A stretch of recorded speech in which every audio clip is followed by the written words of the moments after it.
Okay, welcome back to the channel. This is a bottle gourd, a calebasse, as we say in Mauritius. It is a member of the gourd family, very courgette-like and tasty, but very, very firm. So here I'm having to go up peeling it, which is incredibly difficult and tough, but make sure you get rid of all the green bits, because that really takes time to cook.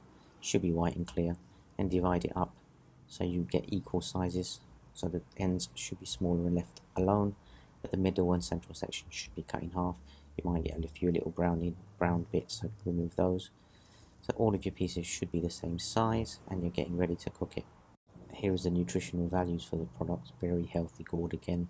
They add a bit of salt, and you add a bit of turmeric and some garlic, and you cook it in a little bit of oil, and then you add some water to it, let it boil.